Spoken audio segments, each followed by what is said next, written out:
Buntod Reef Marine Sanctuary. Ang ganda dyan mga guys. Sarap dyan maligo. Yan ang pinakasikat dito din sa loob ng Masbate. Yung Buntod Reef Marine Sanctuary. Sandbar siya. Isang maliit na isla na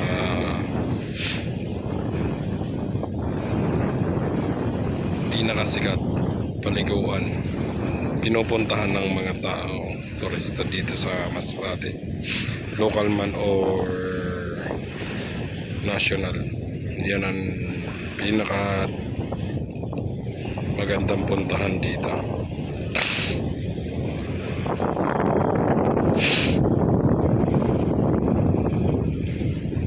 Tapos ito naman yung port guys, yan.